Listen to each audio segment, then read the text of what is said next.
Hi, everyone. Thanks for showing up tonight. I'm Debbie Schwartz, founder of Road2College and the Paying for College 101 group. Tonight, we're going to talk about merit scholarships and how to build a balanced college list. Before we get started, I would want to just do a tiny bit of housekeeping. And while I'm telling you some housekeeping stuff, I'd love if you can put into the chat what year in high school your student is, if you've done any research yet, if you visited colleges, if you started to build a list, like just tell us a little bit about where you are in the process. And if you haven't done any of these things, that's okay too. Don't feel guilty. I just want to have an idea of, what people have done who are here tonight. So in terms of housekeeping, this is technically a Zoom meeting as opposed to a Zoom webinar. And I only say that because most people have come in muted. You can turn your video on if you'd like. No pressure, but it's nice to see people's faces as I do presentations. And if you really would like to ask a question, which you certainly can, you can unmute yourself to ask the question. And also feel free to put questions in the chat. I will try and look over to the chat to see what questions are being asked, and try and do that as I'm going through the information in the slides. And I'll also look at the end, and there'll definitely be time for Q&A. So thank you for the people who are putting on their video. Nice to see you. Nice to see everybody, or everybody else who's here, even if you don't put on your video. Thanks for showing up. Let me just see a little bit about what people are sharing in the chat about so a lot of people, class of 2025, makes sense. This is the time of year. What's today's date? June 20th.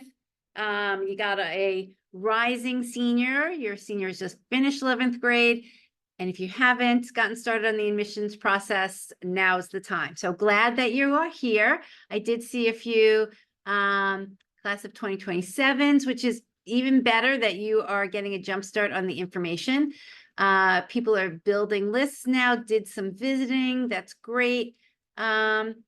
Okay. So let me tell you, a few weeks ago, I did a presentation with a former dean of admissions on how to make the most of a college visit. I actually thought it was great. I learned some stuff. She was excellent. So I encourage you to go watch that. We have a YouTube video, Road to College YouTube, and that presentation is recorded and on there. So anyhow, it makes she has a lot of good tips. She explains some of the vantage point from the college about why and how they do, what information they might get from people visiting. And anyhow, I just thought it was worthwhile, so I wanted to share that with everybody here tonight. Great. Okay, so I'm going to share my slides and get started. Okay, let me share screen. Okay, if anybody can just give thumbs up, let me know that you can see. Thank you, thank you. And let me just get the chat back so I can see any questions. Okay, so we're getting started. As I said, tonight we're going to talk about merit scholarships and how to use the information I'm going to show tonight that you build a balanced college list. I'm just going to skip the agenda because we just talked about it, except to say, I'll explain what merit scholarships are. I'm going to explain SAI at a high level and what that means in terms of your college search. We'll talk about some tips, and then we're also going to show a tool that we created called Road to College Insights that helps you do your college search in just a more efficient manner, and we have information that you might not be able to find elsewhere. So I kind of always start with this slide about how do families pay for college, because to tell you the truth, that's how I started in this space and started teaching people about college admissions, about merit scholarships, because at the end, our goal is really to find a college that is right for your student and is a college that that your family can afford. And with the prices of college these days, and a bulk of families now fall into this category, which has lots of different names. They call it the donut hole, and it's basically, or no man's land. It's basically families that make enough money, but that they will not qualify for need-based aid, but they don't make enough money to pay for the price, for the full price of college. And that, as the price of college increases, is becoming a bigger and bigger slice of the population. And so really the most strategic way to be able to better afford college is to find a college that can offer your student merit scholarships, because that's going to be the best way for you to reduce the cost of college. So I start with this slide about how families pay for college, because there's really kind of three major buckets. One is contributions, family contributions, which come from, hopefully you've been able to save something over 18 years. Some families have been able to save more than others. Some families, were only able to start later on, in the 18-year span. But hopefully there's something that, that can come from savings. And then some families, rightly so, can cash flow a little bit of money to pay for college. So they look at that. The third family contribution, which is listed here, is sometimes there are grandparents that are willing to contribute to college. So, that's all money that comes from the family, comes from savings, come from incomes, come from relatives. That's one bucket, right? So after you've exhausted that bucket, what's the next bucket of money that you want to look for? The next bucket of money is what I call free money. What we're going to talk about tonight is considered free money. It's money that you will not have to pay back. The type of money that falls into that category is need-based aid, if your family does qualify for that. And the next category is merit scholarships, which is the bigger topic of tonight. There are obviously private scholarships is also considered free money. Government grants is free money. And my one comment about private scholarships is that it's not a bad source to go after. It's just a lot more work. I like to put the effort where I can, get the biggest bang for the buck and biggest bang for the time spent. And I believe that that's merit scholarships. Private scholarships take more time. Usually they come in smaller dollar amounts. The odds are harder, and they're usually not renewable. So whatever effort your students spends towards getting private scholarships is going to have to be done every year. I'm not saying don't do it. I just personally, in terms of where you're going to put your effort that's going to get you the best return, I would look at colleges that can give you merit scholarships. If you're a family that has need, then colleges that can give you financial aid. You're going to get a much better return on your time, and the largest scholarship your student will get is going to be from the college that they attend. And then when all of that is properly in place and exhausted, then move on to private scholarships. So this is an important category, free money. And then obviously any gap that is left over after you've exhausted what money you can contribute, you've done your best to get as much free money, there still might be a gap. And that is when you're going to have to consider borrowing money, from the federal government, which a student can do. Parents can borrow from the federal government, and then there's private loans, which quite honestly is a whole separate discussion. It's information and education that we're doing now with the families who just had seniors graduating graduating high school. But that's like a whole other set of information that, if you do enough good work with the first two buckets of family contribution and free money, let's hope you don't have to get to borrowed money. So why do we focus so much on the college list?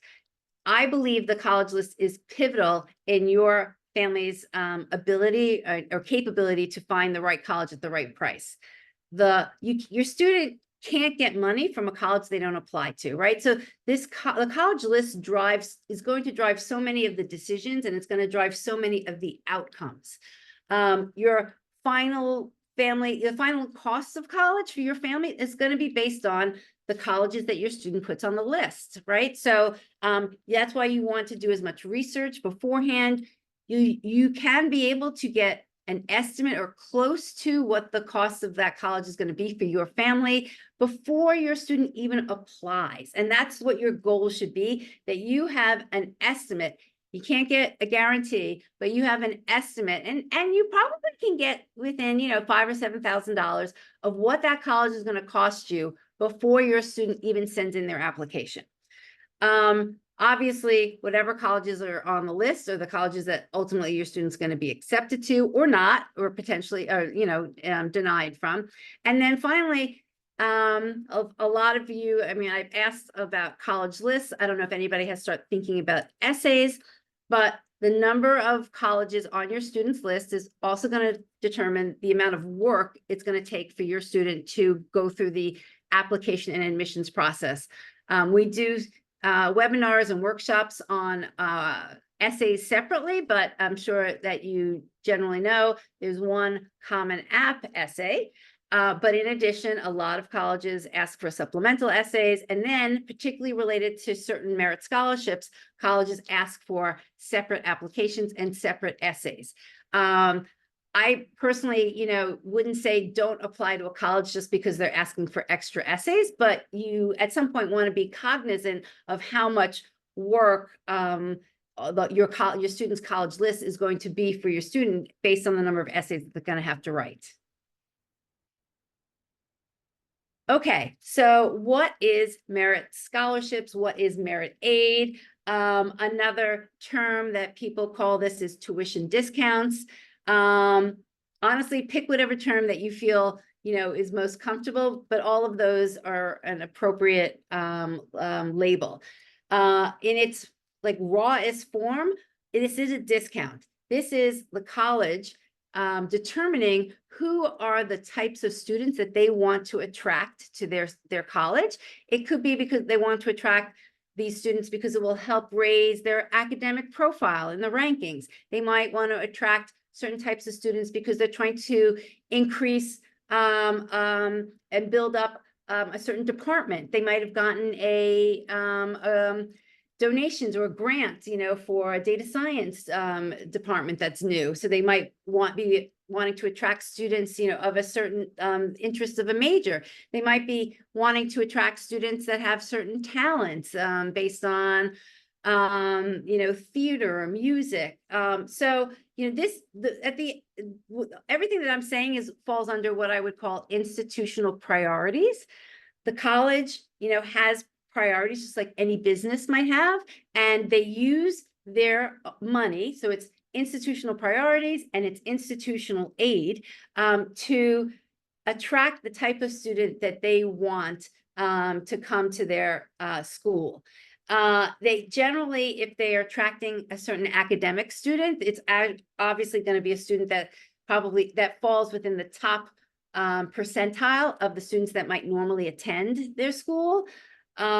What's valuable about merit scholarships, and I started to kind of allude to this when I talked about private scholarships, but merit scholarships are renewable. So when your student is awarded a merit scholarship, and they will find that information out usually as part of the acceptance, when they are notified that they've been accepted, it will usually come along with, you know, and, you know, this is the merit scholarship that we'd like to offer you. Sometimes the merit scholarship information can come a little later, but it comes, you know, either at the time of acceptance or within a few weeks. And those scholarships are renewable for 4 years. And when I say renewable, it's that there tend to be requirements. They tend to be GPA requirements. Sometimes the GPA requirement is very lenient. It could just be a 3.0. Sometimes it is a little tighter and it might be like a 3.5. Those are the details you definitely want to pay attention to when your student is actually granted a merit scholarships. And then the one downside about merit scholarship is that it's a flat dollar amount. So if it's $20,000, $30,000, you know, $40,000 that's offered, that's what's going to be granted every year that your student is in college. And it doesn't increase even though the tuition may increase. So I just bring up this point because I encourage families to calculate out what the total 4 years of going to college is going to cost. And so obviously the merit scholarships is going to be a flat dollar amount, but the tuition you should factor in at a minimum of 5% increase each year. Okay, so we kind of view that there are 3 types of merit scholarships. This isn't an official grouping. It's just kind of what we've put together to make it easier for families to kind of understand the landscape. And I'm going to go through examples of each of these. The biggest is what I would call automatic. And what that means is that when a student just sends in their application like they are normally, whether they apply early admission or whether they apply regular admission, and they don't have to do anything else to be considered for merit scholarship. Those particular colleges take every application that comes through and they evaluate it for a merit scholarship opportunity, and then they notify the student if they're being granted merit. Usually, if a school takes this approach, they are looking at GPA and test scores to make their decisions.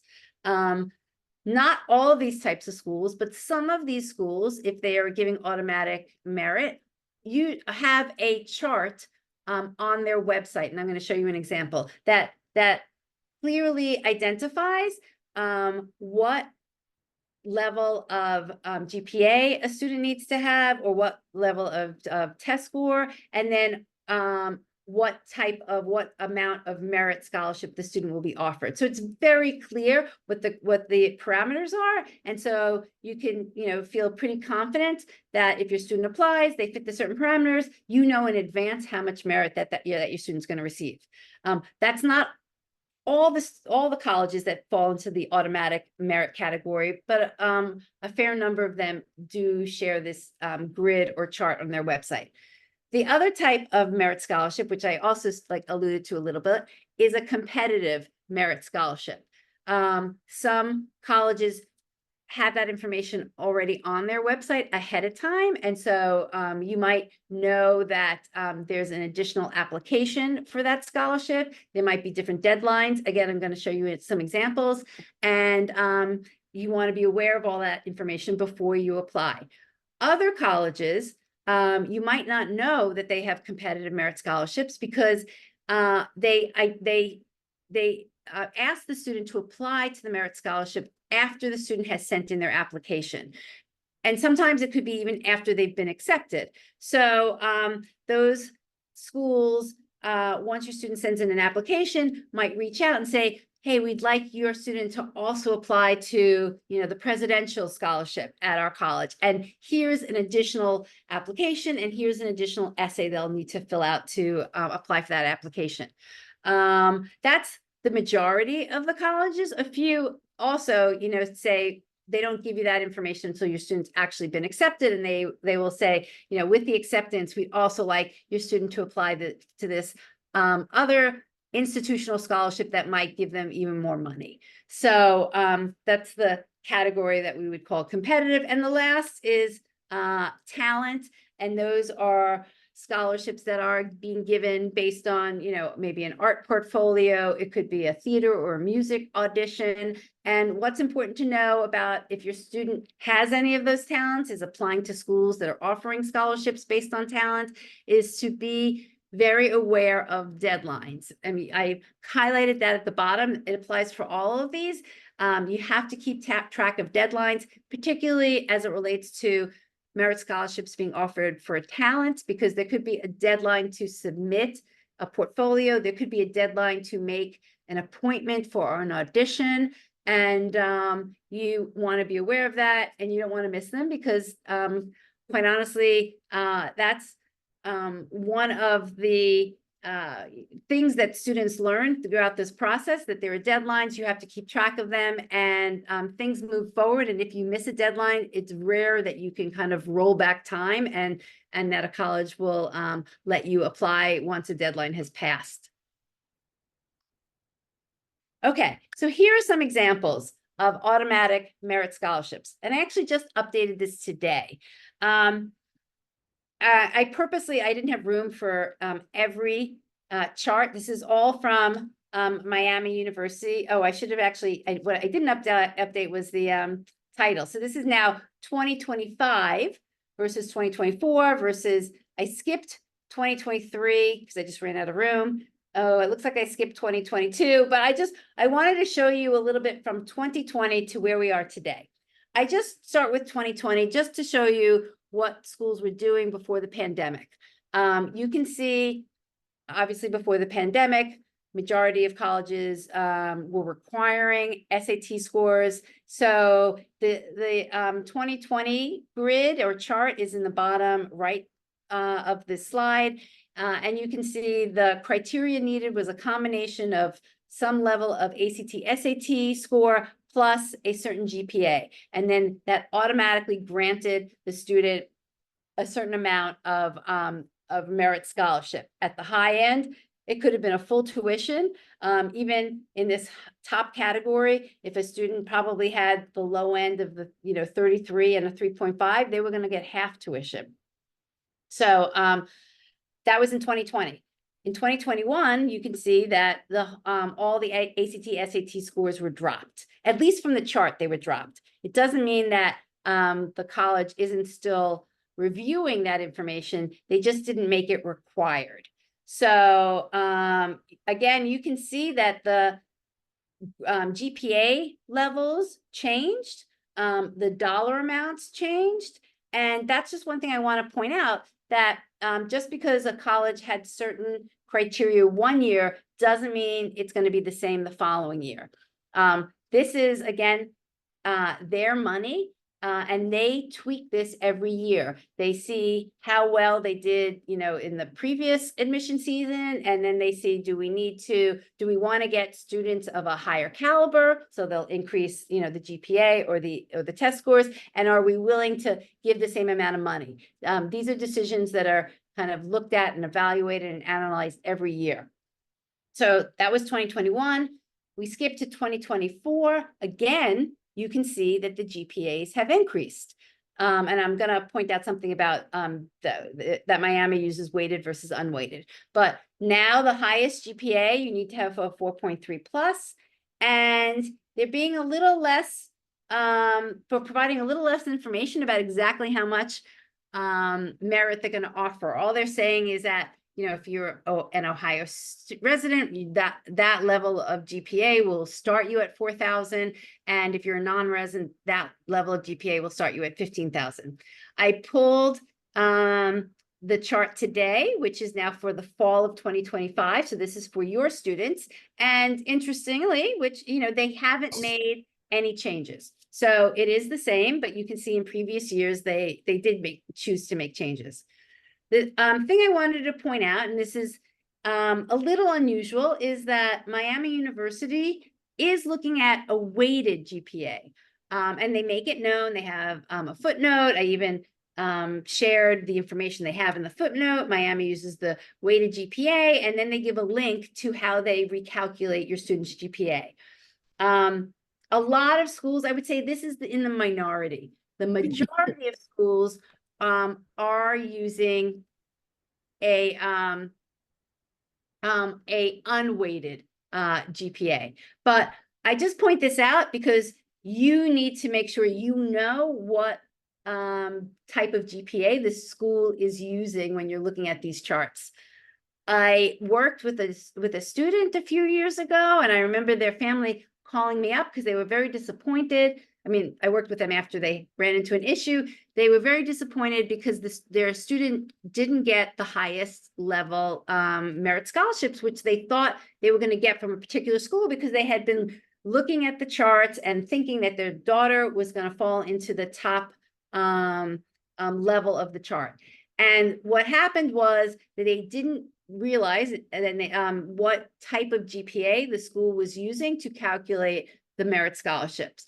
And so if it's unclear, like if a college just has your school GPA and they don't say whether it's weighted or unweighted, I highly recommend that you and this is a great question for your student to reach out to the college, to their, to your local admissions rep.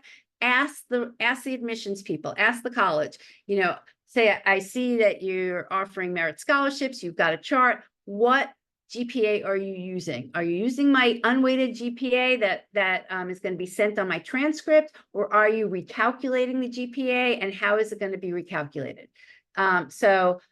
Important piece of information to find out, because you might be assuming that your student's going to fall into a certain band, and it turns out that they don't, because the college is recalculating the GPA and you didn't realize it.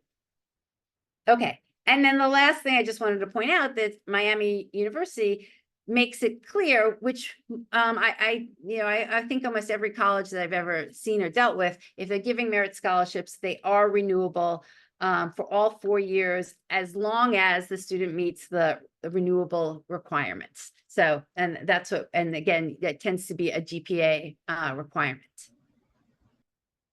Okay, whoops, I see. Let me just check to see some questions. When calculating the cost using the net price calculator, if a GPA test scores are not requested, does this mean that merit aid isn't offered at that school and that the net price is just based on need? That's a great question. And my answer is it depends, or honestly, we don't really know for sure. So hopefully people are familiar with net price calculators. If you aren't, the quick explanation is that those are the calculators that are on a college website. Congress required colleges to have a net price calculator to make it available on their website. The one important thing that Congress did not mandate, which seems kind of silly, and they should have just done it, and they should have done it as part of the whole FAFSA process that was just redone, is that there is no requirement for accuracy on the net price calculator.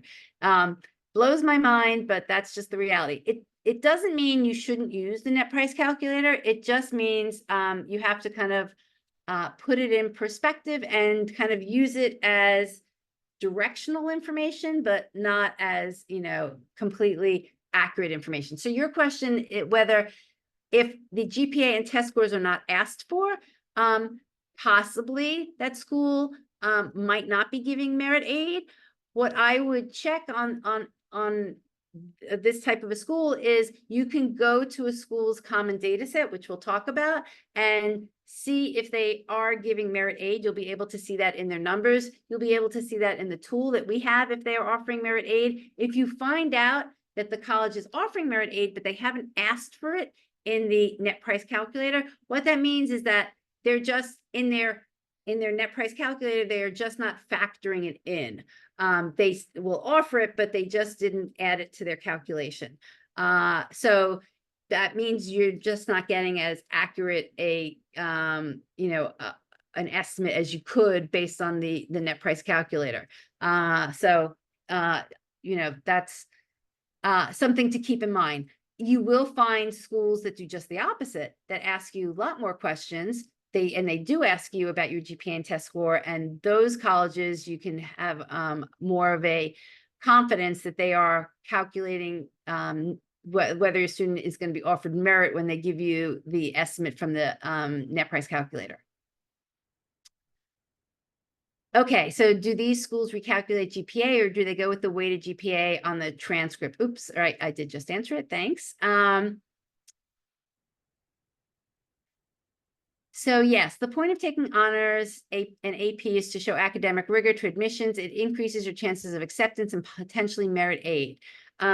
Yes, that's very true. Colleges look at the GPA, and they also are looking at your school's profile, and they are factoring in both your students' GPA and the rigor of the classes at the school. So, that is important information that colleges are looking at. Okay, I think let me move on. A lot of good questions. So I talked about competitive merit aid. I want to just go over 2 examples that will highlight what's important for you to know when you're looking for, or your student is looking at competitive merit aid. The first one is from University of Southern California. The reason why I show this example is that USC offers merit scholarships, but they have a particular deadline. Their deadline for merit scholarships, they say it's based on the major that your student is applying to, but most of the majors have a deadline of November 1st. November 1st is the early action deadline for USC. Their regular decision deadline is November 1st. So if your student is applying and they wanted to apply for merit scholarships and they didn't apply early action, so they didn't apply by the November 1st deadline, they will not be considered for merit scholarships. So here's a case where the deadline makes a big difference. So some people miss this and they think, oh, well, USC offers merit scholarships. My student's not going to apply there early, but they're going to apply regular decision. So they'll still be considered for merit scholarships. They won't. So again, here's where the deadline makes a big difference. And you could miss out on potential money just because you missed the deadline. The second example is also similar. It's from Boston University. Their deadline is December 1st, which is different than their regular decision deadline. And I also show this example, to show that BU doesn't give exact criteria of what they're looking for or what they're going to use to award their merit, but they give you a little hint. I mean, it's a strong hint. They are saying the merit scholarships they offer are to students that are in the top 5% of their high school class. And although test scores are not required, they are looking for students that have an SAT of 1500 or an ACT score of 33. So this question of test scores and are they needed for merit scholarships? The answer is we don't know for sure. If a school says, test scores are not required, then technically, sure, that student can apply for the merit scholarship, and they do not have to apply with test scores. But does that mean a student that applied with test scores and had good test scores, are they more likely to get merit? We don't know for sure. We just have seen anecdotally that I don't want to say for sure the student with the better test scores will be accepted for merit, but they definitely probably have a better chance. It's just another piece of information that the admissions office can now look at to validate, the strength of that student. Again, it doesn't mean that they won't pick a student that doesn't have test scores, but students with test scores are just supplying more information to confirm the decision of the admissions department or office. Okay, so let's talk about SAI, which is the Student Aid Index, and your family's budget. Just out of curiosity, has anybody calculated their SAI? Have they gone to estimate it or not? Oh, the second school was Boston University.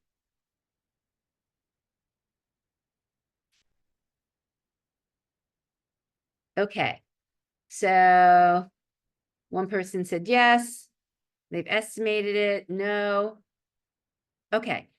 I highly recommend that you estimate your SAI. And the way to do it is I would just Google the federal government has a estimator. So just Google federal SAI estimator, and you will find it on the Department of Education's website. SAI stands for Student Aid Index. It is the outcome of what you get when you fill out the FAFSA. And it is the number that is used by schools to determine whether or not you will be eligible for financial aid And whether or not you will be eligible for financial aid varies from school to school, because every school has a different threshold at which they are willing to offer aid. And it will also depend on the total cost of attendance at that college. So I'm gonna go through that quickly to give you an idea.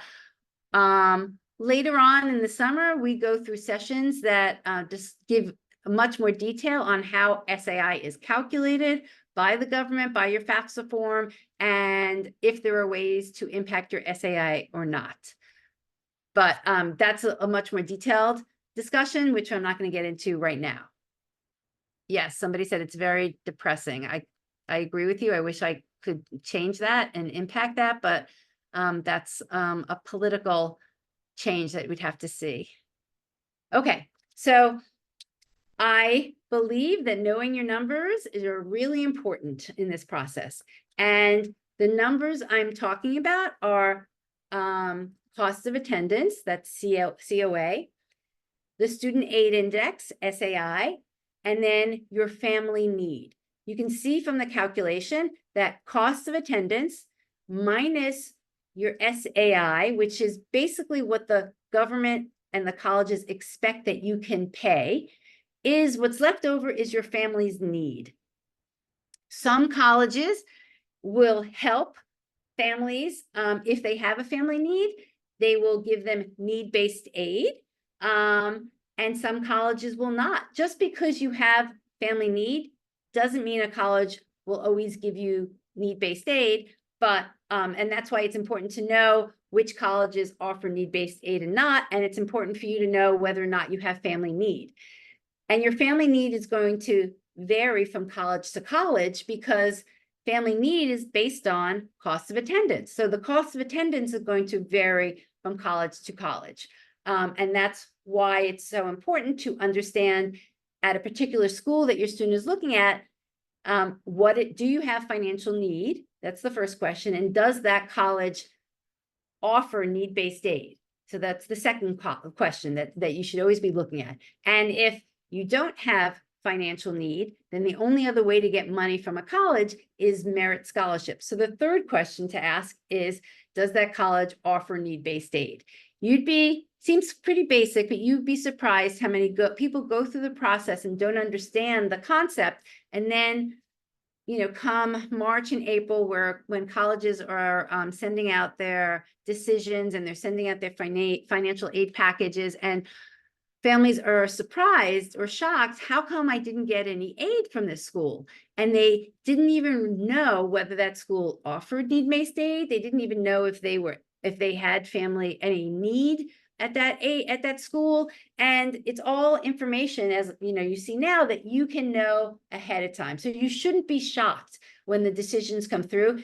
You might be disappointed about the admissions decision about whether your student got accepted or not, but you shouldn't be shocked as to how much aid you're offered or not offered. Okay, so let's go through the example. The example on the left is a family that has an SAI of 30,000. So at the first school, the cost of attendance is 50,000. At this school, you can see the difference of the 50,000 minus the 30,000 SAI is that this family has a need of $20,000. At the next school, their cost of attendance is 80,000. So this family has a need of 50,000. So you can see in both these schools, the family is considered to have family need. How much need that college is willing to offer, we don't know yet, but just from the start, that this particular family has different types of need at different colleges. Okay, here's the second example of a family. This family has an SAI of 90,000. I kind of purposely picked a high SAI to show that at most colleges, there's unfortunately a few colleges that are going to have a cost of attendance more than 90,000, but as of this year, the majority of colleges are less than 90,000. So in theory, a family with an SAI of 90,000 isn't going to have need at the majority of colleges. And so the only way this family can potentially get merit, the only way this family can potentially get free money to reduce their costs is if the student applies to a college that offers merit. But off the bat, this family knows they're not eligible for need-based aid. So here's just a quick example. A lot of reach schools, dream schools that students are interested in, or the top 20 schools, the Ivies and like the near Ivies underneath. They do not offer merit. So if your family wants to, and your student wants to apply to one of that schools, that's fine. Just understand that the likelihood is if they get in, you will have to pay the full price, because if you're not eligible for need-based aid, they are not offering merit. So at those types of schools, either your family needs to demonstrate that they have need, and then those colleges are pretty generous. But if your family has no need, you should expect that you will have to pay the full price of college. That's, again, something you will know before your student even applies. Okay. The other number that's important to know is your family budget. And your family budget is what you can afford to pay, or maybe what you're willing to pay. And that is a personal decision that has nothing to do with what your SAI might be. It has nothing to do with the cost of attendance. It's what you either have saved up, or how much you are willing to contribute to your students' college costs. But it's important to know what that number is. Because again, what your budget is might determine where you're going to allow your student to apply to college. So in this example, I took the family that has an SAI of 90,000. That's what the government said that they can afford. Okay. That doesn't mean that family wants to spend 90,000. This family has decided they only want to spend 45,000.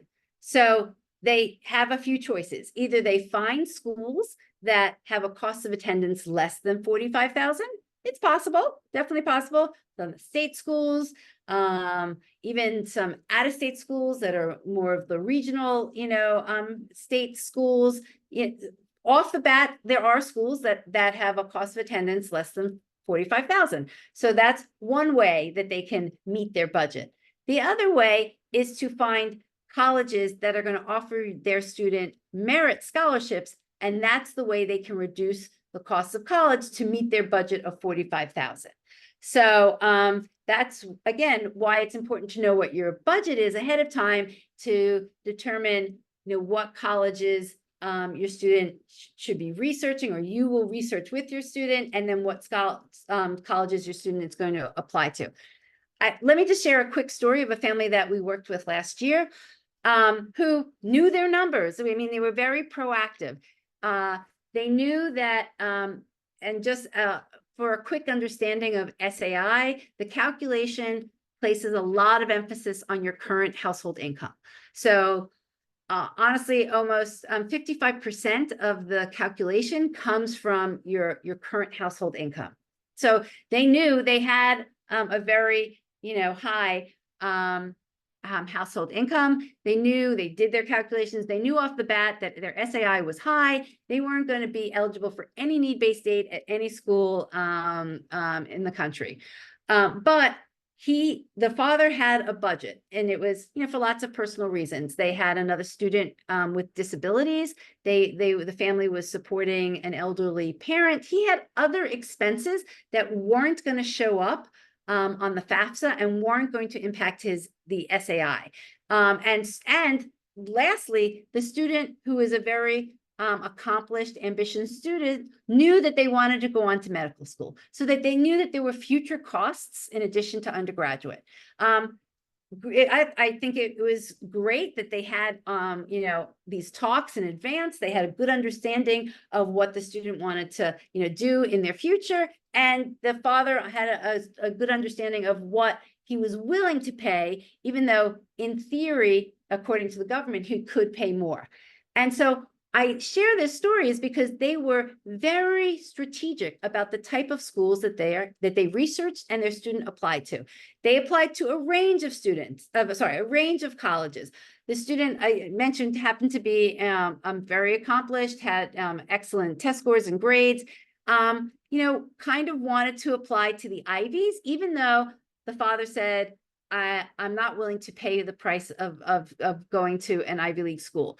But they allowed the student to apply, and I think it was more to feel that the student could feel the accomplishment if potentially that they would get in. And even though, and the end of the story is they got into an Ivy, they chose not to go to it because they had made that decision ahead of time, but the student felt at least accomplished that they could achieve that.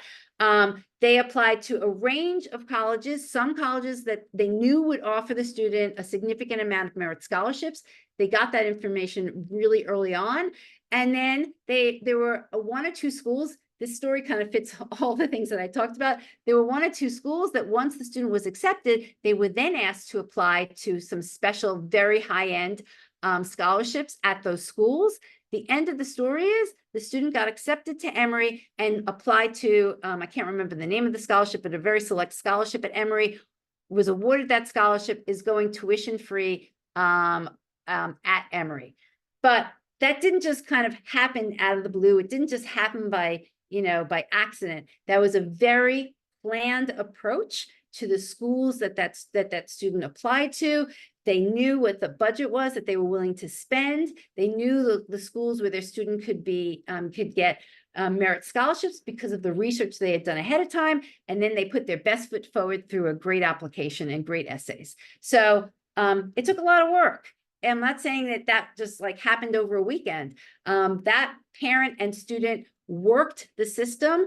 They did their research. They kept asking questions. They kept probing, and they had a great result because of all the things they did. And they also started early. They didn't wait till the last minute to do their research. So anyhow, it's I love to see people who approach the process that way. Okay, so I'm going to speed up a little bit so that we can somewhat finish within an hour. I do want to let you know that some schools, there's all these terms, need blind, and some schools are not need blind. So need blind means that a college is going to make a decision of whether or not your student is accepted without looking at any of your finances. Again, those tend to be schools that have a lot of high endowments. They have a lot of money, and they usually are schools that are going to accept your student, not looking at any of the financial situations. And then they tend to only give need-based aid, and that decision is made after the acceptance or the admission decision is made. A lot of schools, because college is a business, colleges are businesses, although they don't want to admit it, have a limited budget. And so they do need to pay attention to whether or not how much you can afford and how much aid they might have to offer you. So if you look at this chart, the best combination of a student, right, is a student that is at the top of a school's academic range. So that's the top 25%. And a family that in theory could pay the full cost of tuition. And you kind of like wonder, well, why would that school still offer that family money, even though they are on paper, it shows that they can pay the full cost of tuition. And the reality is, and I'll just give the example, let's use an example that if a college has $40,000 to give in scholarships, they would rather find 4 families that they only have to give $10,000 to as an enticement to come to the college, because there they've got 4 tuitions, right? Even though the tuition is slightly reduced, versus one family where they had to give the $40,000 to the full amount to that one family. So at a lot of schools these days, how much you can afford to pay for college does become a factor in the admissions decision, even though they don't always want to admit it. But honestly, they may not give you like a full valid answer, but it's a fair question to ask in admissions. How much, are you a need blind school or not? And they should be truthful, hopefully, in letting you know. You may not know how much your finances play a part, but at least you will get a sense that they are looking at it or not. Okay, I'm not going to go through this because I already gave you a story. So here are some quick tips as you're starting your college search. Know your numbers. I kind of emphasize that. Know your SAI, know your family budget. Absolutely know, are you a family that do you need to find schools that are going to give need-based aid, or do you need to find schools that are going to give merit scholarships? Again, I see so many stories where family applied to a school, the student gets in, they get their financial aid offer, and they got no money. And again, they're shocked. You shouldn't be shocked, because you should know in advance, does the school offer merit scholarship, and does my student have a chance of getting merit scholarship? That should not be a surprise when the information comes through in March or April next year. I really encourage families to start with what we call, start the process with a wide net. Don't go in with preconceived notions that my student's only going to go to schools in these states, or my student is only going to go to the Big Ten school. I know that those are the fantasies, and that's okay to maybe strive for that, but be open-minded.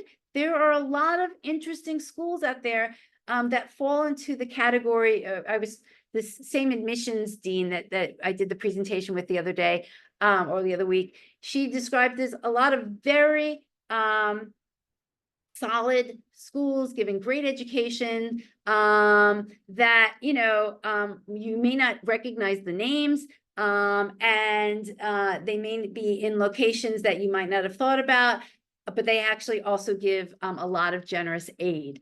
And be open-minded, because they have great opportunities, even though they might not have been the first school that comes to mind, because they're not in the top 20 or even 30 that the media focuses on.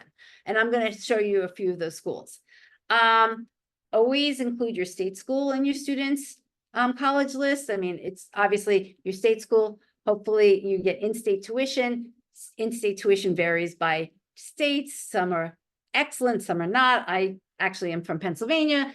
Even in-state tuition is actually one of the highest in the country. That's not great, but it's still going to be probably a better deal than a lot of, or at least close to some of the private schools. So include your state school.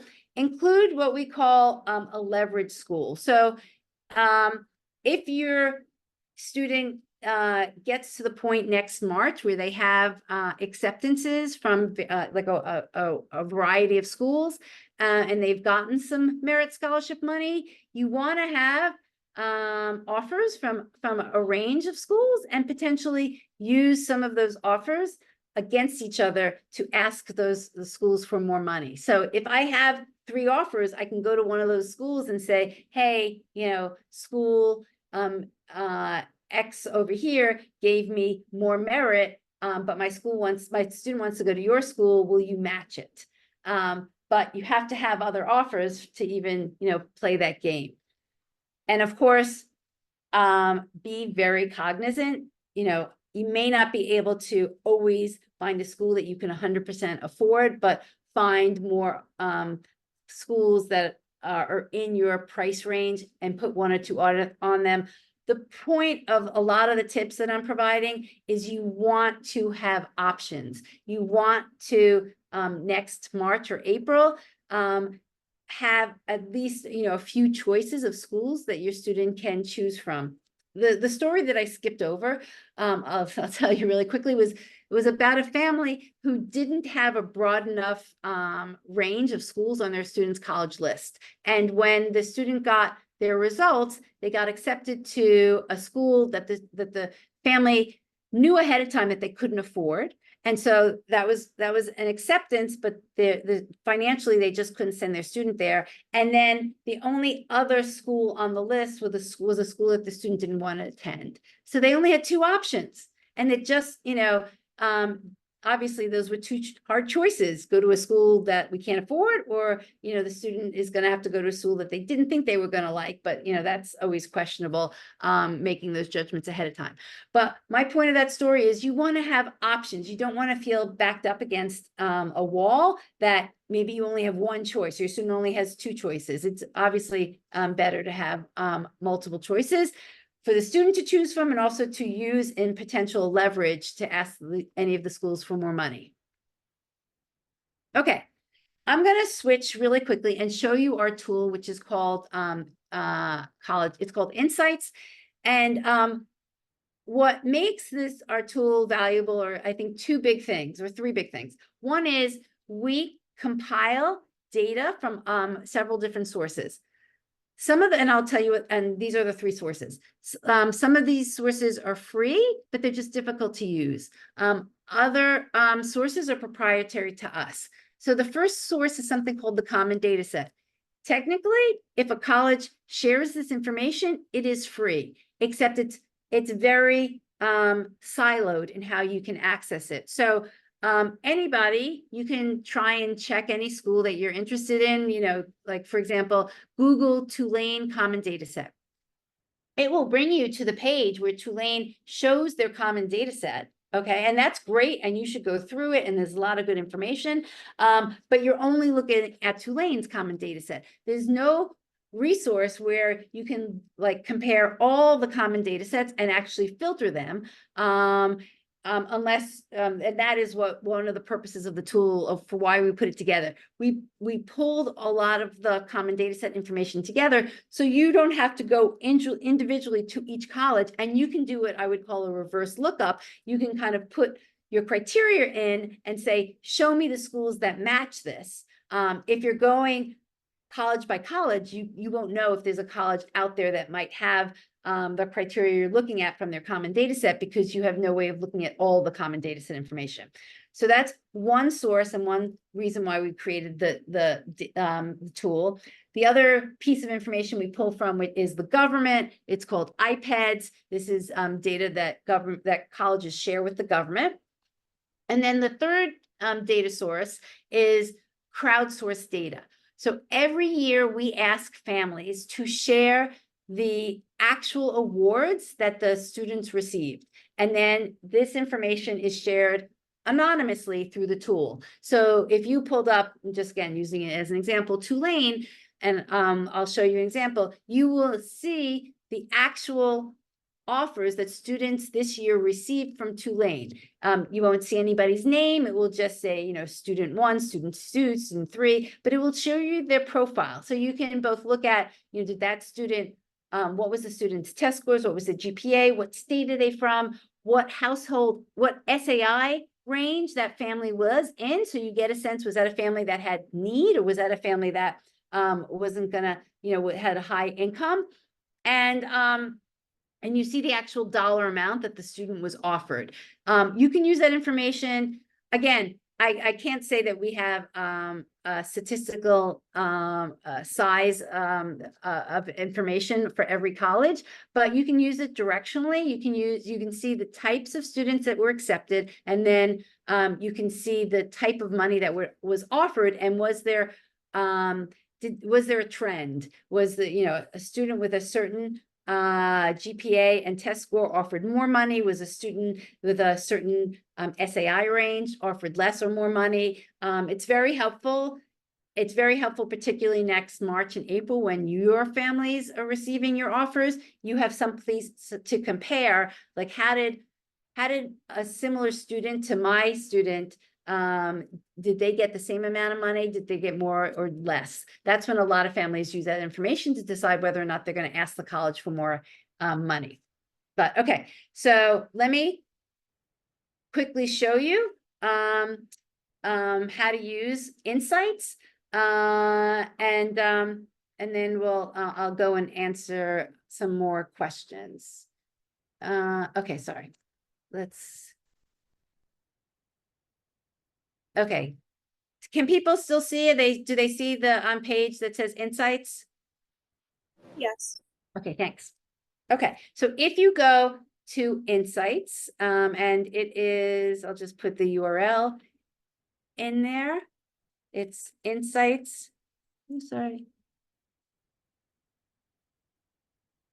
Insights.road2college.com. You can create a free account.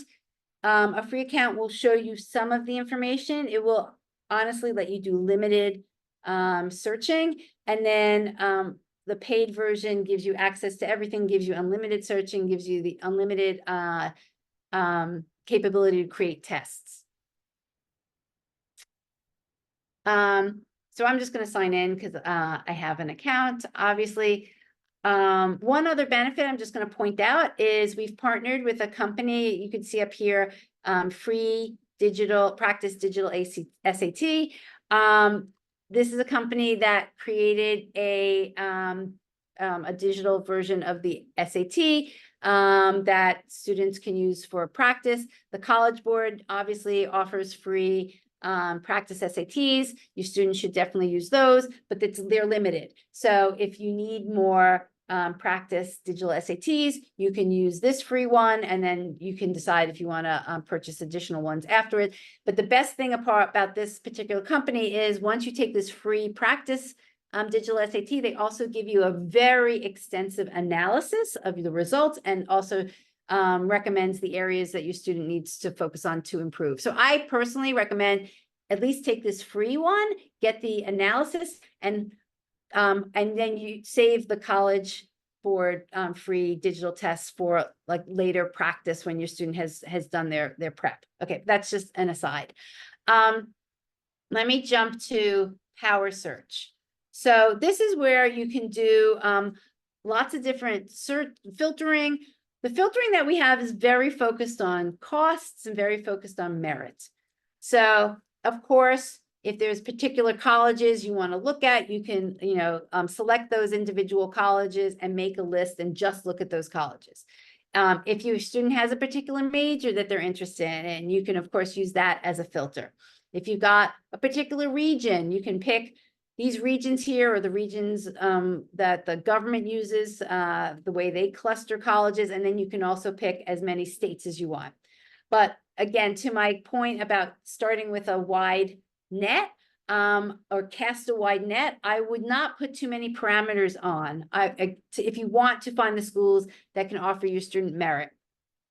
All right, so again, I'm going to go through the factors or the filters on the left. You can search by cost of attendance. So for the example I gave where the family has a budget of $45,000, so you could say, show me this, private schools that have a cost of attendance of $45,000 and below. That might be one search you do.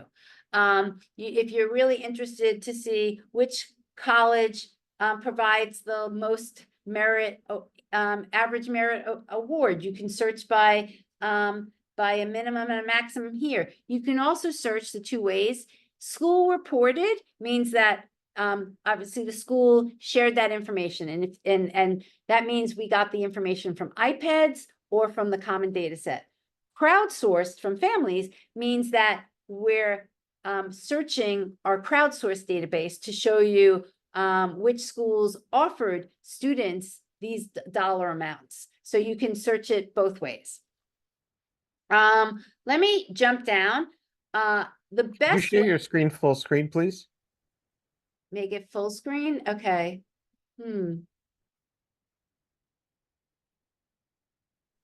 I mean Use that. the green, it should be the green dot. Oh, thank you so much. Sorry about that. Okay. Oh, I've never done that. I should have. Sorry for all the other times I never did that. Okay. So the way I recommend that families start using this tool is to search by test scores. Whether we like it or not, and even for schools that are test optional, the most colleges share the most information about test scores. They do share about GPAs, but if we were to look at colleges and the common data set, it's just unfortunate that colleges just don't, the number of colleges that share detailed information about GPA is a lot fewer than the number of colleges that share detailed information about ACT and SAT scores. Even in the world of test optional, the colleges on a much more regular basis share detailed, and when I say detailed, they're sharing their percentiles, what the range is at the top 10%, the top, 20%, so on of test scores. They don't always share that level of detail of the GPA. It's just unfortunate. So I always start the search with the test scores. If your student hasn't taken a test, just because I'm doing the search with the test score doesn't mean your student has to apply with the test score. If your student hasn't taken a test, I would have you Google. There are charts out there that take your student's GPA and give you an estimate of what their test score might be. So that's one way you can kind of take their current GPA and find a test score to use for this type of searching. Quite honestly, even if your student is going to apply test optional, I would encourage them to take the test just to see what they get, and then you make the decision about whether or not you're going to include it. But let's just give an example. Let's say I have a test, an SAT, a range of between 1,200 to 1,300. Sorry. And you can search the colleges based on whether or not range matches the average, or whether that range is in the top, that's the 75th percentile or above. Students that have a test score that are in the 75th percentile and above, those are, the academically strongest students for that college, and a college offers merit, that student is going to be the most likely to receive the merit at that college. So and then the last way you could search, which is also interesting, is what crowdsource offers did students receive who had that test score range. But I'm going to base it off of the top range.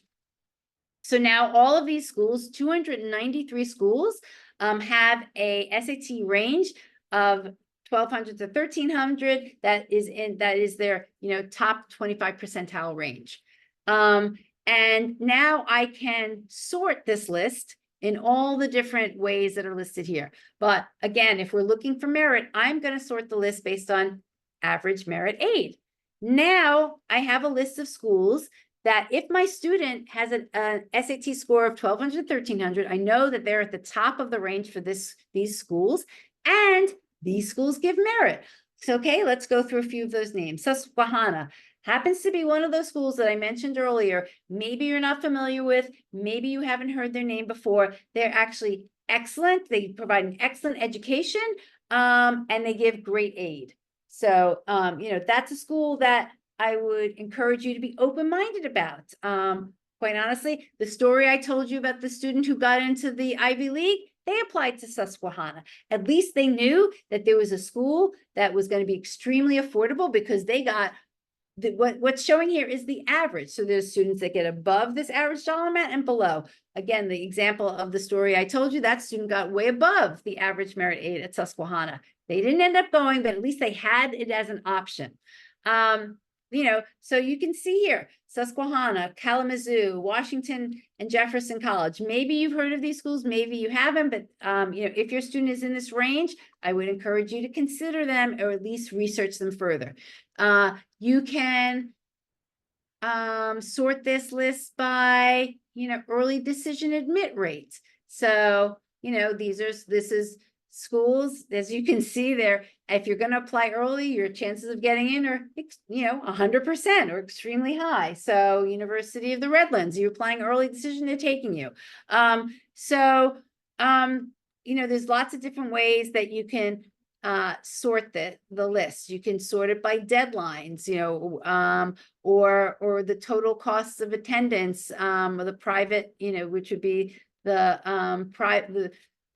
private net cost is actually the net cost. So we do the calculation of if this college offers merit, we already subtract it from the cost of attendance, and you can search by what the net cost would be of any college that offers merit.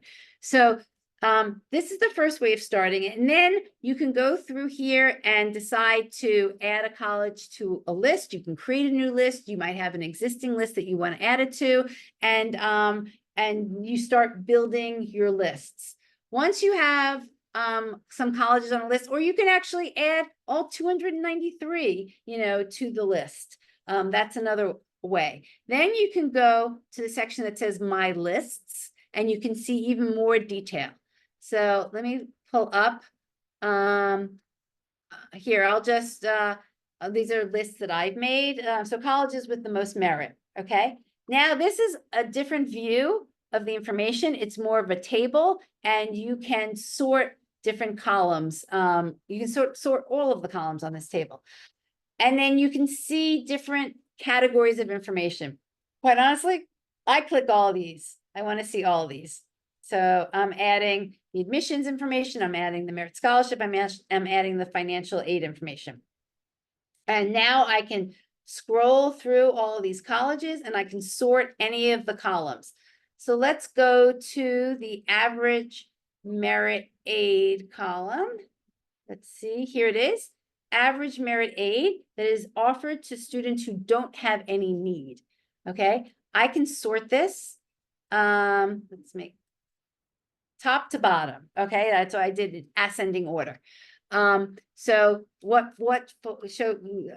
shows the top? So Duke University, yes, they give merit aid. They give a high amount of merit aid, but the other column to also check is the column right next to it, which says the number of freshmen without need who actually receive aid. So one column says what the average merit award amount is. The next column shows you what how many students are actually receiving that amount. So you can see, although Duke might look very generous, only 3% of the students without any financial need are getting that type of dollar amount. So, and most likely these are competitive scholarships that your student has to send in separate applications for, additional essays. They might even be invited to these types of scholarships. But at least you know that it's a possibility, but you're going to have to do more research, and the chances are just, harder to get that money. Now, let's look, Swartz College, same thing. They give merit to 1% of the students. So again, somebody's getting it, but not the majority of students. Let's go look at Beloit College. Here's a different example. They're giving, close to $42,000. That's a good chunk of money, and they're giving it to almost every student who apply that doesn't have financial need. So here's a college. If your student fit the academic, parameters that would put them towards the top of the academic range, their chances of applying, their chances of getting money, extremely high. They might even get more than the 42,000. And so this is information your student, and this before your student has even applied.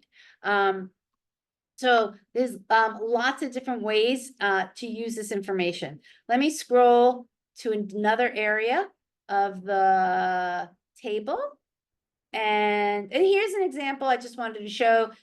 If a school shares the GPA information, we have it, but if they don't, they don't. So the little dash means that the school just didn't share it. So here's Swarthmore. They provide no information. They provide average GPA, but they're not giving you any breakdown. They're not showing you what the students at the high end, what the top percentile students have in terms of GPA and what the breakout is across, all the students. But if we go a little further, oops, I think I went the wrong way. Here. Well, here's all of the average ACT scores, SAT scores, the 75th percentile. Okay, what I wanted to show you is the admission rates. We break the numbers out. So there is the overall admit rate, right?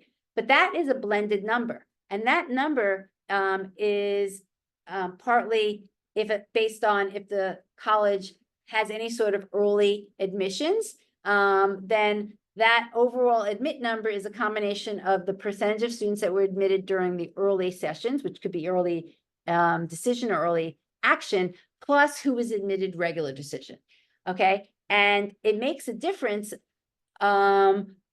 based on what percentage of the class was actually admitted early decision. So let's look at Duke. It's up there, 6% admit rate, right?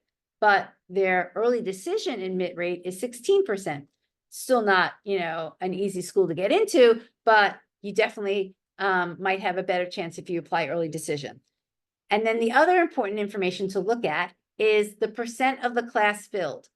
47% of the class is filled early decision. So what that means is that they are taking a lot of the seats and using those seats for early decision. And it just means if your student applies regular decision, not that they can't get in, but the chances of getting in are much more difficult. And that's why that overall admit rate is 6%, because 47% of the class is already being admitted early decision. So by the time students are applying regular decision, which there are a lot more applications, your chances of getting in on a percentage basis is much harder. So you can sort these columns as well to see which have the higher admit rate, which have higher admit rate early decisions, which schools take a majority of their class early decision, which do not. I mean, again, I'm just kind of glancing down the schools that are listed here. You can see Washington and Lee. They have a 17% overall admit rate. The reason why it's 17% is because they are taking 58% of the class early decision. So if you apply early decision, you have a much easier chance of getting in. You have a 42% chance, right? That's a big difference between the overall admit rate of 17%. So if you're applying regular decision, the number of seats available for regular decision are much more limited. There's usually a larger quantity of students applying regular decision. That's why the regular decision rates are much lower. And then the blended rate of for the overall admit rate goes from 42% for early decision to 17% as an overall rate. So these are the types of data that I personally find interesting to look at, but also is important for you in making decisions about which schools your student will apply to and which deadline they should apply to. Let me just kind of make a comment about early decision. It's a very important decision to, if your student's going to apply early decision, that you understand the finances, because if your student is applying early decision, you are making the decision ahead of time that you are comfortable. I hope you're making the decision that you're comfortable with the finances and that you can pay the what you think the estimated amount will be.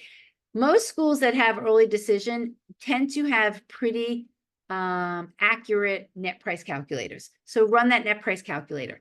If you have any questions, ask the admissions, the financial aid office at that school. Like, could some schools will do what we call a financial aid pre-read. They will actually look at your student's application and give you an estimate about what need-based aid they might receive, which shouldn't be that different from the net price calculator. But my point is, and my point throughout this whole presentation, is that you should have a good sense, not a guaranteed sense, but a good sense of what a college should cost before your student applies.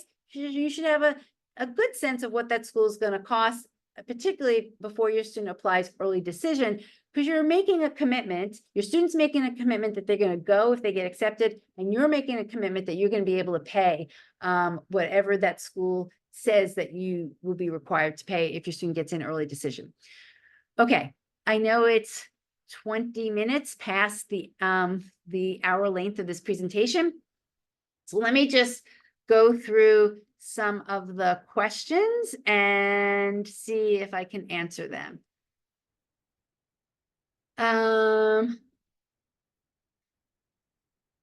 Okay. How can the percent receiving merit? Oh, good question. How can the percent receiving merit be greater than 100%? You might see percentages in this tool that are over 100%. And the reason is, it's based on the numbers that the college has shared publicly, either through a common data set or they have shared through the government iPads. There is no checks on data that the government shares publicly. Sorry, data that the colleges share publicly. They share it. There's no way of truly, verifying if it's accurate We hope it is. I don't think colleges do anything malicious, but sometimes people make mistakes. So if there's a number that is above 100%, we have just done the calculations based on the numbers that the colleges have shared publicly, and most likely there probably is a mistake in, or they shared an incorrect number in one part of the calculation that we did. It happens, and I can't say that we have enough bandwidth or to contact all the colleges where that's the case. If you see it, I would reach out to a college and say, either, you can, however you want to say that you've seen this information, whether you want to mention our tool or whether you say you saw it in the common data set itself, and can they verify or double check the information. If they give you better information, please let us know. We're just doing the best we can with the information that's out there. Okay. Do ED rates typically include offers to athletes? Yes, they do. And that's a great question, because depending on the school, a lot of early decision acceptances are given to athletes. That's the round when athletes are accepted. So that's a great question to ask an admissions officer. We just know that that's when athletes are accepted. I don't have the breakout. Schools don't share the breakout of the number of athletes that are accepted during the early decision round. We just know then that the majority of athletes are accepted early. That's a great question. I would ask an admissions officer, first of all, how many athletes are generally accepted each year, and then you can kind of factor that in, that probably the majority of them are accepted early. You can start to kind of see how many seats are left for the regular students, so to say, in early decision, making up the numbers. If a school accepts 500 students early decision, and 150 of them are given to athletes, well, then by default, 350 are left for other types of students. It's still, the odds might still be better than regular decision, but they may not be as good as the percentage that's listed as what their early decision admit rate numbers are. Can we talk about students with need who are also chasing merit? Good question. So I guess what you're really asking is, you are a student or you are a family that is going to have financial need, but you also want to find schools that your student can also get merit in addition to financial need. Good question. You just need to do more digging and ask more questions. So if you are that type of student, I would definitely find Liz. Here's the piece of information that you need to be looking at. It's the column here. Let's see. Sorry, hold on. Here it is. What percent of need does the college meet? Right? It's a hard balance to find, but there are a few schools out there. You want to find the school that meets as high a percentage as possible of need, right? So if you know your family that has need, then you're looking for the schools that are offering need-based aid, and the schools that are offering 90% or 100% of need-based aid are schools that you want to target. So what that means is, again, just giving an easy example, if you have financial need of 20%, if the college says we will meet 100% of your need, that means if they accept your student, they are going to give 100%, which is going to be a full amount of need-based aid of $20,000. There's some nuances there. They might give a little bit of that in loans, but I'm just giving you the easy example. So you want to find the combination of a college that offers as high as possible a percent of need met, and they also offer merit.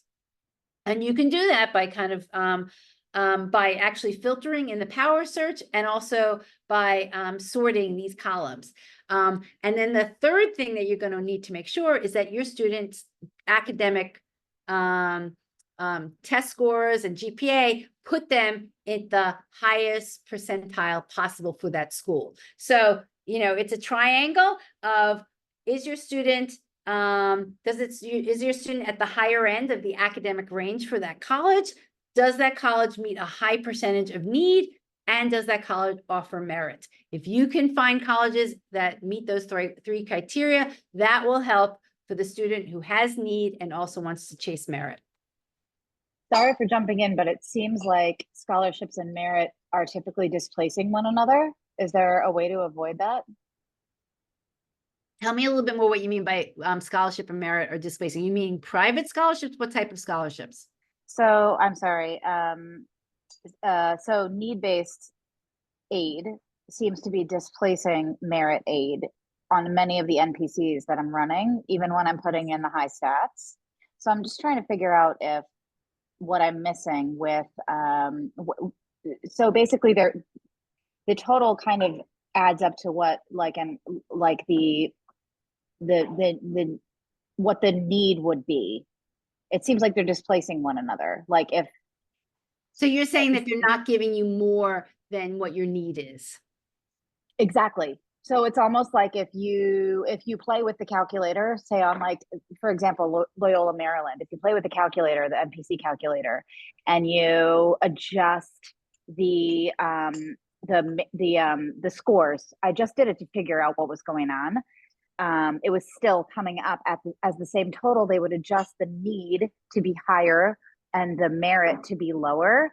And it always kind of evened out at the same place. So I'm wondering if I'm looking in the wrong place or if there's a better place to kind of figure out that balance for a kid that's worked really hard for merit, you know what I mean? And also has that needs-based piece. Yeah, that's a really good observation. Honestly, I would reach out to those schools. So what you're saying is that you've been playing around with the net price calculators. You probably, I'm guessing, putting in different test scores or GPA to see if the result ended up being different. Your net is always the same. It's probably, is it the mix that might be different or not even the mix? They're always exactly like pretend the need, and they're kind of giving you less and less merit. Right. Pretend I'm getting like 27 in merit, and then they're offering me 12 in need. And if I just make adjustments because I was kind of suspicious, it always is ending up at the same title. I'm sorry, at the same total, but adjusting on either end. So yeah, maybe it's just reaching out to the schools in general, but I am seeing it. And I feel like John kind of mentions in the comments, I feel like it might be called scholarship displacement. It's just kind of like it just kind of seems like they're looking at because the school is meeting need and they're also offering merit. Is there a way to stack them so that they're not displacing one another? Yeah. I don't know. Maybe it's a unicorn that doesn't exist. It does. It's going to be hard. And I think you're going to have to ask the college exactly what their policies are. So just to clear up, the term scholarship displacement is usually actually used, which is a similar thing that happens, but it's usually used related to private scholarships. So what happens is, sorry, I do know that. I apologize. Yes. Yeah, that's okay. That's okay. That's okay. I just wanted to clear it for everybody else. So usually, if a family does have need and the college has given need-based aid, and then the same student ends up winning a private scholarship, and the private scholarship has to be shared with the college. The college says, great, you no longer have the same financial need, so we're going to reduce how much we give you because you won this private scholarship. And in the end, the student is net the same, yet they're getting less college money from the college, and they had to spend all this effort to get the private scholarship. So it's a treat. There's actually states that have now banned that. I think there's only about 5 or 6 states, so it's not the majority. And that's, it doesn't feel good, right? When your student did all this work and they didn't really end up at a better place. And so actually in that case, private scholarships tend to be better for students that don't have need-based aid, which is very, very unfortunate. The example you're sharing could definitely happen. I would honestly, I think you have to reach out to the financial aid office, tell them that you're observing this. and ask them, is this truly what's going to happen? And if they are, then, that's not the unicorn that you're hoping to look for. And then you just have to keep digging and keep asking the colleges. I guess the reason why I'm pushing you to ask the college is because, the net price calculator, it's a gauge. It's not the be all and end all. It doesn't accurately predict every situation. And so it's just a starting point. And if you're noticing these observations, which are great, I would then just take the next step and ask an admissions officer and the financial aid office, is this truly your policy, or will something different happen through the application process, since my student kind of falls into those two categories of meeting the requirements for merit, but also having a financial need. That is excellent advice. Thank you so much. No problem. Okay. Does early decision lock you into certain schools? Early decision locks you into any school that your student applies to early decision. That is the reason why schools, you accept more students early decision. Again, just think about it from a business perspective. A student who applies early decision and is accepted early decision is basically saying, if you accept me, I absolutely will go to you. There is no choice. I'm making my choice before I even decide to apply. That's why I'm applying early decision. And the benefit for the school is they have locked in tuition. That's why you will see the schools that play, and I call it a game, the schools that play the early decision game tend to take a big chunk of their class early decision. They have just guaranteed themselves what their, a good chunk of their tuition for the year. So the more popular schools, both in prestige and just popularity, that accept early decision, are increasing the percentage of early decision, the percentage of the class that they are taking early decision, because it benefits them as much as it might benefit the student who gets in early decision and who doesn't have to wait out the rest of the admissions season. Oh, good point. Somebody's saying not just athletes, but legacies. Yes, that early decision round. If a school takes legacies, they usually give the preference and take those legacies early decision. And they do take athletes. So it just, again, good questions to ask at admissions officers, if that's the case, and what percentages, if they'll share. Can't say that they'll always share, but that shouldn't prevent you from asking.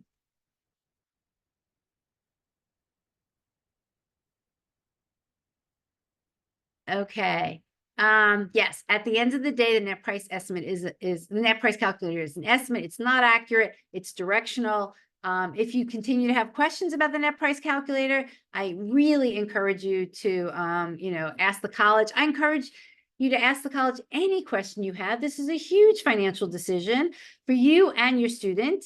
One thing, the reason why I also kind of got interested in this space, for good or for bad, this is a life stage decision that is the only one that impacts two generations at the same time. It impacts parents and it impacts students. If parents, it impacts, potentially what you have left for retirement. It impacts if you choose to take out loans, how much you have to maybe continue to work and how much you're going to have to pay off. And if your student's going to take out loans, it impacts them. So I would not shy away from asking any question you have to the college. And if you're not going to get the information that you need, that might be a clue as to, how transparent that college is. So, I would be as diligent in this process as you are with any other major purchase in your family's life. Okay. It is 10 after 5. Oh, sorry, 5 after 10. I'm getting a little tired. I will look through these questions and see if there's any major category of questions that I think that is worthwhile. I'll probably put it in a follow-up email, but I hope that this was helpful. I really encourage you guys to do as much research as possible ahead of time. Reach out, hopefully people are usually also, if you came tonight, you're members of our Paying for College 101 Facebook group. Besides myself, there's so many knowledgeable parents in that group. I love to see, them parents who've gone through the process helping other parents. So ask your questions, do your research. Don't let your student apply to a college that at least you don't have an idea of what the ballpark is going to be, of what it's going to cost. Have a good broad range of colleges. Be strategic about how you approach the process. And good luck. This is only June. You got a lot of time left. Just don't wait to the end, because nothing comes out well when you're rushed and you're not making good decisions then. Okay. Thanks, everybody. Hope you have a good night and a good weekend coming up. Take care. Bye. Thank you. Bye. Thank you very much. No problem.